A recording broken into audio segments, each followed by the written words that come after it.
I actually kind of feel like I'm a little early because normally I don't even talk about who got evicted until like maybe Sunday or whatever. But anyway, let's go. I'm always so bad at like starting stuff, like talking about stuff. But obviously, I'm here to talk about Big Brother. It's gonna the first section is gonna kind of be like I told y'all so episode. Not really, I told you so. Like we're just talking. Anyway, let me just get into it. Okay, so the man I've spent basically all season so far telling y'all was living on borrowed time, he finally ran out of it. Kamu Kirk is gone. He's evicted. And I do want to be careful how I say this next part because I think maybe since day one, maybe week two, I have been saying my problem with him was never about the game. It was always about the person. And every awful thing I have said about who he is off screen, that still stands. It ain't going nowhere. But and like none of it softened by his eviction. But as a game, I want to be honest with you. He didn't go out because he was a bad player, not in my opinion. I think he went out because a diamond literally fell out of the sky, landed on his big old head.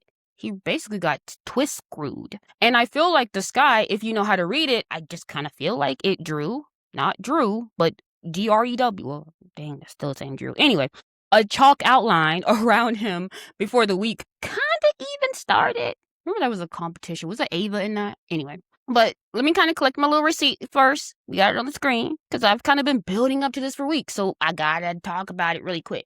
I told you Mr. Kamu Kirk was an Aries running on ego, EGO, and that Saturn, the planet of the bill, was about to be coming due. And I've just kind of been like walking through Aries all season, putting one ego after another on trial. He was Rome. He was an Aries. He went first, and now Kamu and Aries is the second. And it's not some fun coincidence I'm forming. I just think it's a pattern that I said out loud 3 weeks ago. I told you about the crab that endures, and Lala, she proved it on the wall. I told you Yash was a dark horse no one was aiming at, and now he's the one thing, literally, like what, standing between the icons and total control, which is exactly why they're aiming at him now, you know? And I told you Dee was a Libra hiding a Virgo, which is like the most dangerous combination in the house. And this week, she won power and immediately started trying to break the game in half with a loophole. I'm going to get to that because it's actually unhinged and I love it. But this is going to be a big catch up because a lot happened. So let me set the sky and then let me walk you through how every single one of these people moved, because I think we're deep enough into this now that I can show you not just their charts, but the exact weather sitting on top of their charts right this second. This is a part I've kind of been really wanting to do. So I want to show you the house as more so living charts this episode and not necessarily flat ones. Yeah, we talked about this. I'm always behind the slide. I'm sorry, guys. So here's the weather.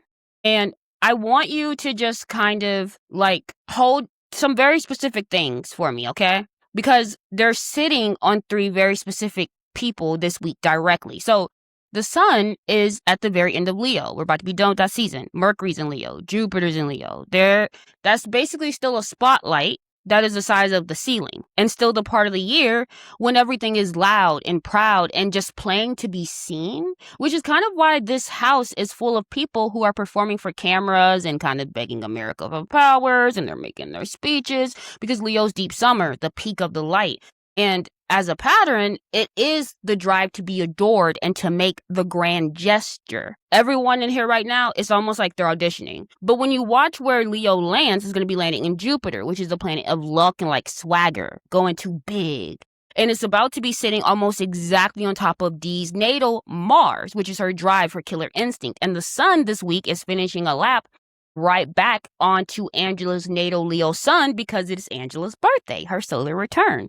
The literal light of the year came back around to the exact spot it was the day she was born. And I think you should hold both of those because they definitely paid off this week in comps, right? Venus is also in Libra. This is still the planet of who pairs with who, moving through the sign of partnership, which I think is why a brand new mega alliance just formed. And Venus in Libra this week is also crossing directly over Dee's Libra sun. So it's almost like the charm planet is buffing the most charming player in the house at the exact moment she seizes power. You know, everyone loves her and she just won. This is not some accident of personality. I think this is the sky kind of co-signing her. And just like get into a little extra, Mars is the planet of conflict and drive. And now it's about to be deep into Cancer, the signs of feelings and family and protectiveness. You see, Mars, it left the sign of like clever words it was in Gemini, and it's basically walking into the sign of moods and loyalty. And you can kind of feel the whole house get more emotional, a little more clannish a little bit. a little bit more, you hurt my person about like almost everything. And Mars in Cancer is sitting right on the charts of the Cancer heavy players. And I think that should be held on too, because it explains the meltdown that broke two people's games this week. But then we'll get to that too. But then Saturn is still in retrograde in Aries, the ego reckoning. And this week, it is sitting basically on top of Rick Devens' natal Aries sun.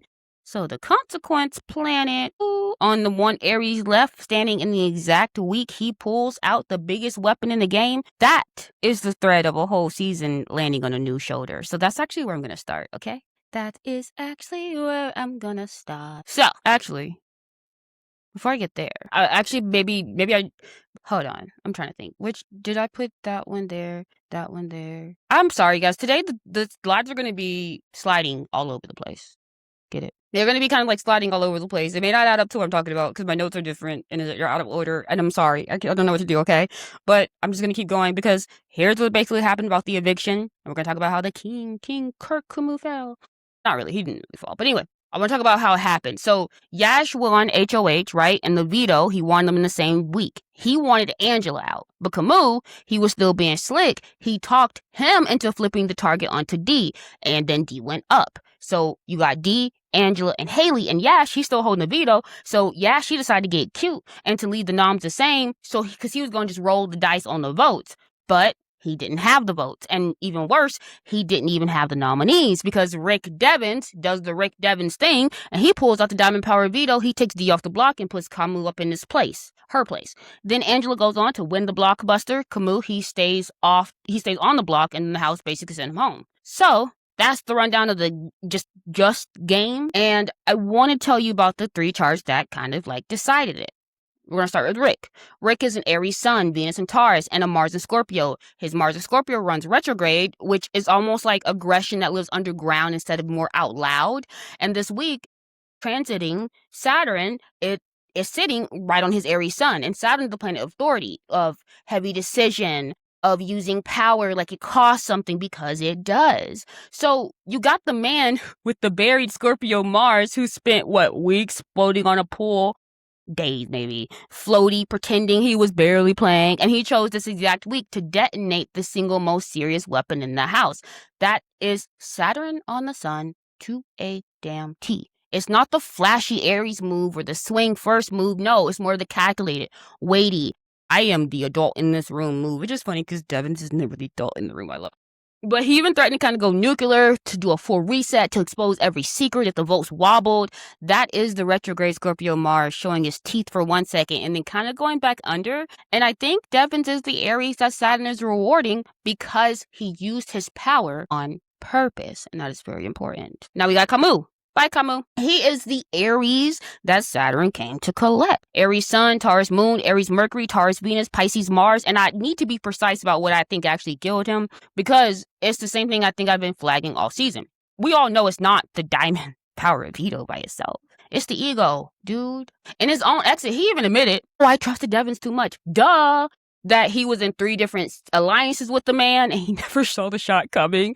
And I think that is so Aries plus like a Taurus problem. Because you see, Aries is going to assume I'm the strongest mofo in the room, while Taurus is going to plant his feet and refuse to believe that, maybe the ground could actually move under your behind. Like, this dude was so sure of his own footing that I don't think he ever checked to see if the floor was even real. So you got Saturn that has been walking Aries like dog walking the dog out of Aries. I ain't gonna lie. And, like, the egos, it just wouldn't bend. And Kamu, right to the end, he wouldn't bend. He's unbendable. We get it, bro.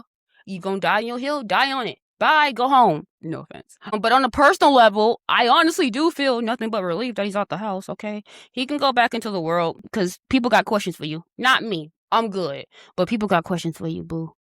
But on a game level, I think the chart is clean, and I think the bill came due exactly where I said it would, okay? Exactly. It was probably the only time I'm gonna be right, so let me have it. Then let's talk about Angela. Because this is my favorite piece of astrology all week, to be honest with you. And I'm only getting excited about Angela because of the fact that she's a Leo. Ain't gonna lie. I have never been like, oh my gosh, I love Crazy Eyes lady. She's funny during the season, though, I'm not gonna lie. But she's a Leo sun, and she won the blockbuster. This is the competition that kept her safe, and she won it during the exact week the sun returns to her natal Leo sun, her solar return, her birthday. And you know, Leo, it lives for the moment where the light is on them and they rise to it. And look, the sky literally put the light of the whole year on her back, and she delivered a comp win on top of it. Now, was it a clean win? Because she kind of shared the strategy with Haley beforehand. Haley shared it with Kamu. And all three knew it going in, which is a wildly Leo move, by the way, because Leo, they cannot resist showing everyone how much it knows. And she wanted the credit for being the smart one more than she wanted the quiet advantage. I love it. It's funny. But she was the only one who actually executed it, though. So, and she won it on her birthday under her own sun. Like, you cannot write it better than that. Go ahead, girl. Do your thing. Do your thing. Do your thing. But let's talk about the Partisan Fontaine, if you don't know him. Let's talk about the waffle that broke 2 games, Miss Melody and Mallory. So this is the part where I'm going to talk about the 2 people who literally had the best position in the house, and they just said, let's light it on fire. But I do see a lot of it in their charts, so let's talk about it. Okay, so Mallory is a double Gemini.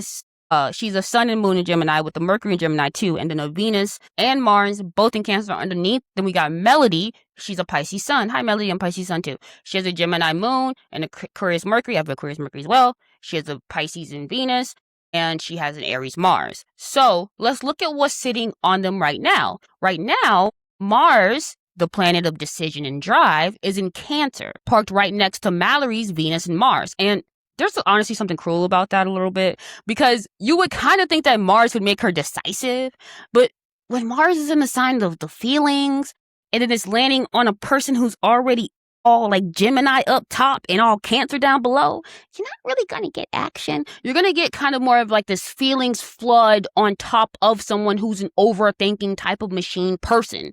Like, gotta give the homegirl, because she can see every single option. That's the triple Gemini. But then she also felt too much about all of them and to choose, and that's the Cancer Mars getting lit up. So she kind of spun, and she really did spin. My gosh, these 2 had the perfect plan handed to them. Just split up little Kamu, Clark, and Haley. Keep it simple. Tell the other side the truth. Let them hold a little spot in the middle, but instead they waffle. They waffled. They promised Yash and Taylor that they would keep Kamu. Then they agreed with the other side that Kamu should go. And then they invented this genuinely deranged scheme where one of them would vote one way and the other opposite to confuse everybody. And it just solves nothing. It's just literally chaos for its own sake. And you can't tell me that's not double Gemini mind with no anchor, basically generating options until it literally just strangles itself. Because Gemini needs a fixed point to steady itself, and neither one of them had it. So they just keep talking themselves into circles until both sides of the house is like, yo, bro, we don't trust y'all behinds. And I want to give Melody this because she's the one whose chart caught the danger first, and I got more in common with her in my chart, so go Melody. But the Pisces Sun and the Pisces Venus, they are still like the most sensitive like antenna in the house. And somewhere in the middle of that spin, she was the one who quietly kind of was like, wait, do we even have an alliance with the side we're voting with? Do we actually know these people? And I see that as Pisces intuition just kind of like pinging that, yo, bro, the water is a little deeper than it looks, okay? But a Pisces with a Gemini moon is going to feel the warning, and then it's probably going to be talked back into the current anyway, because Pisces goes where the tide goes. We're very mutable. So she sensed it, she said it, and then she drifted right back into the mess with Mallory. I can't deny that would probably be a game move I would end up making. I'm not gonna lie. I'd hope I could save myself. I would be cleaning up so much of my mess if I was in the house, like so much of the mess. One day I will be, and you guys will have to watch me clean up so much of my freaking mess. But that's what makes it a fun game, is it not? But she would have the smart think, the thought, say it, and then go right back to being in the mess with Mallory. Because the being liked is the highest ceiling for both of them. And being liked is, unfortunately, you girls, not the same as being safe. So they ended the week being mistrusted by everyone and literally saying out loud that they didn't even want to win the next HOH. So from the top of the house to this in a matter of days, it's almost like the sky turned their drive inward, and it just kind of feels like it's curdled more into paralysis. So now let's get to Mr. Drew. Because Drew, I think he had maybe the best functional week of anyone, and I think his chart tells you exactly why it's working, and also exactly why he keeps blowing up in his face, okay? So, Drew is an Aquarius sun with the Cancer moon, Capricorn Mercury, Pisces Venus, Taurus Mars, and Mars in Cancer right now is actually sitting on that Cancer moon. So, the emotional protector part of him is basically switched all the way on, and you can watch it. He spent the entire week babysitting, basically handling Mallory and Melody like a parent, watching two toddlers, maybe like near a staircase. He's like running interference. Hey, get off them ledges. He's like standing between people so nothing gets broke. That is Mars activating a Cancer moon, because it's like the instinct to manage everyone's feelings and to keep the family together, but more so turn to a However, the problem is he's an Aquarius sun on the top of it. Aquarius, it has to be the observer who understands everything. And Drew, he cannot stop narrating. He runs to Devens, he runs to Dee. I'll be like, sit down. He reports, he tattles, he like literally raises his hand like he's a kid, like, pick me, I promise I'm the good one, they're misbehaving. And this is why his chart backfires, because a Cancer moon wants to be trusted and needed, but an Aquarius sun, it wants to be seen as the smartest one. And so the two together produces a guy who overshares his own usefulness until he just looks shady. So the messenger gets shot. He literally said it himself. He doesn't know how to just keep something to himself. That's not a strategy flaw he can easily fix, because that's his wiring. Capricorn Mercury, it should, however, give him the discipline to shut up. And every week, you watch him lose it to the Cancer moon, because he needs to be the reliable one, and the Aquarius needs to be the clever one. And he's doing incredible work. He's also one bad day of oversharing from becoming the target that he keeps helpfully pointing at other people. That's just true. So let's talk about Dee. Here she is. She is the most dangerous player in the house. And the Sky and Big Brother production rolled out a carpet for her this week. Dee is a Libra sun, Mercury in Virgo, Venus and Mars in Leo, Gemini moon. And let's look at the transits, okay? Because the transits, to me, are, if you can stop, the transits for me, they're really kind of the cleanest example of the Sky and the game agreeing that I feel like I've seen so far this season. So Jupiter is the planet of luck and boldness. It's like about swinging big. And right now it's sitting right over on her natal Mars, which is her drive to strike. And Venus, that's the planet being adored, is crossing right over her Libra sun. So at the exact moment she's winning HOH on a balance beam, the Sky has her drive supercharged and her likability maxed out at the same time. She feels invincible and she is beloved. That's a terrifying combination. And it's why she's not just winning, she's winning while everybody thanks her for it. Now the loophole, because this is the Libra Virgo kind of showing its real face. So Dee, she still has a bride power, and she's figured out that it's useless when you're in danger, but potentially devastating when you're in power. So she's kind of toying with the idea of walking up to someone, offering them a deal, like, take my bribe, keep the icon safe. And if you say no, I put you on the block. No. Turning a bribe into a contract, you are cornered into signing is what she's doing. And this is not some woo idea or some nice idea. Nah, bitch. This is cold, precise, rules, lawyer calculation. This is genius. I love it. I'm not gonna lie. I hate it, but I love it. This is the Virgo Mercury underneath the Libra charm doing the math while she smiles at you. This is also why I would not like to play the game with her. The Gemini moon, I think, is the part that finds breaking the game genuinely fun. My best friend's mom, Gemini moon. She would love that shit. The Leo Venus and Mars lit up by Jupiter this week. That's the part that I think wants the big, audacious move. Dee really kind of is the only real winner in the house, by the way. And she's really got everyone convinced that she's just some messy, bored, lucky girl. And I think that gap is a whole thing. And again, I'm going to say my honest part again, as someone who did not want returnees on this cast at all, I have a Survivor fan grudge baked in, but I cannot pretend. She's playing the best game in there, in the Sky. They know it this week. Now let's talk about Ms. Haley, okay? Haley's still here. 2 weeks on the block, campaigning against herself. She's still here. And now the icons, they say, I want to scoop you up, boo. And I want to explain why she's the perfect piece for them, because her chart tells you. So Haley's a Virgo sun, Virgo moon, Virgo Mercury retrograde with Venus and Mars and Leo. So the triple Virgo is the survivor wiring. Virgo endures, adapts. It makes itself quietly useful, and it takes a great deal of punishment without dying. which is exactly what she's done. She has been the scapegoat since week 1, and she is still breathing. And Mercury in Leo this week is crossing her Venus and Mars in Leo, which is the part of her that takes everything personally and turns a slight into a vendetta. And you can see how she went a little scorched earth this week. But this is why Dee and Angela want her. Because a triple Virgo with no allies and a bad reputation is the single most useful body in the game to a power player, because she will attach to whoever offers her safety, and she can win a comp for you, and she can never ever win at the end. Angela's Leo, and the sun is on Angela's sun this week, so Angela's feeling generous and sensual. She wants a little project. I think Haley's the project. They designed her in week 1 to take shots for them, discarded her. She survived, and now they're picking her back up off the floor. Honestly, kind of like a 5-second rule when you really think about it. Her chart literally made her impossible to kill and impossible to respect, and that precisely makes her the perfect tool. Does it not, boys and girls? So, here's the man I call the Dark Horse, who's now the target, and I could not be more into how he's handling it, okay? Because Yash is an Aquarius sun, right? Aquarius sun, Capricorn moon, Capricorn Mercury, Aquarius Venus, Mars in Aries, Aries Mars.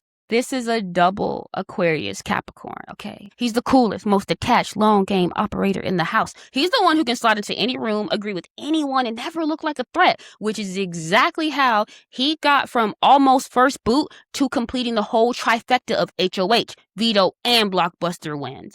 But that Aries Mars is the hidden engine, and this week, with Saturn grinding through Aries and the whole sign under the ego reckoning, his drive is exposed. He is the biggest threat left on his side. Everyone finally can see it, and Dee is coming for your boy.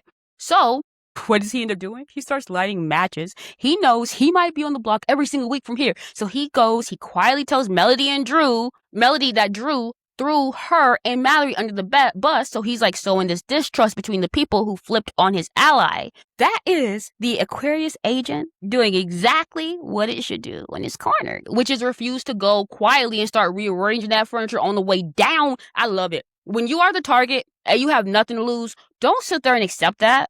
Don't be sitting still with your hands in your lap. Get your behind up. You have to make everyone's alliance a little less stable so that maybe in the chaos, a door will open. And I think his Capricorn moon, it just kind of keeps it cold and strategic. There's this guy I'm not kind of talking to. I've been talking to forever. And I thought he was an Aries moon. But I come to find out he's a Capricorn moon. And I'm like, you can stay. I like a Capricorn moon. I like me a Capricorn moon. I do. It's hot. I'm just gonna be honest with you. But I love it. His Capricorn moon, especially for me having Pisces moon, I'm so emotional. So I like it. I like it. Anyway, his Capricorn, and I think if any anti-icon revolution kicks off, it's gonna be Yash, who still lights it. The problem is, I think, simply time. He needs to survive the week, and this guy's not handing him this one the way it's really kind of handing Dee's hers, and that's just the truth about it. All right, let's do some quick little reads. Lala, she's still my near total water Cancer. Mars is still parked in Cancer on her whole chart, so her drive is lit even in a quiet week, but she is being treated with less respect than her game deserves, and I think that's other people's biases. I don't think that's her playing. When the endurance comps come, I think that Cancer engine and this Mars transit are going to matter. Taylor, she's a Libra. I cooled on, and nothing this week has really changed it. She's still really pushing hard, still leaking information. I think she should be collecting at least. And she's kind of still the one with the target because she is the one everyone can just see thinking. She's very talented, and I think she's playing to be the smartest in the room instead of the safest one, which I do see as a Libra shadow just doing what it kind of does. Barrett, he's this triple Virgo who does nothing on purpose, and then he keeps landing in second place by accident. He's kind of the quiet beneficiary of the Diamond Veto because it took the heat off of him for at least another week. His Leo Mars, it just kind of keeps not really showing up, and one of the weeks, the endurance of the Virgo turns to actual comp win. I think people are going to be a little surprised, but I'm not going to be that surprised. Angela, I covered, but that note carries forward. This is a solar return week. It's a high, and highs do pass. The sun is going to move off her sun in days. She won her moment. Whether she can build anything on it, I think, is the Leo question that she has so far been able to dodge all season. So here is kind of the shape of it all. The ego reckoning that has defined the whole season. Saturn and Aries. It took its second Aries in a row in Kamu and is now sitting on the one Aries who used his power like an adult. Devens. The charm and luck stack of Venus on Dee's sun and Jupiter on Dee's Mars handed the throne to the most dangerous player in the house, and at the exact moment, she started trying to break the game with the contract loophole. Mars in Cancer, it flooded the two Gemini Cancer players until their own overthinking cost them the best position in the house, and the triple Virgo, kind of a cockroach a little bit, nobody can kill, she just got picked off the floor to be a weapon. While the dark horse I called weeks ago is lighting matches because he can finally see that axe is coming for his head, boo. Off with your head. Now, excuse me. The new Mega Alliance they built is basically 4 against 3, and it's made, I kind of want to say of sand, not stone. D, she already don't trust half of it. Mars in Cancer is going to keep making everyone a little bit more protective of their own little pod and a lot more suspicious of the big group as a whole. I don't think that this thing survives more than a vote or two, really. I think the question for next week is simply whether Yash can light enough matches to survive and whether Dee's loophole is actually real. Because if production lets her really turn that bribe into a contract, she does something generally broken with it. And honestly, with Jupiter sitting on her Mars, I feel like, of course, she's the one who found like the hole, like the exploit.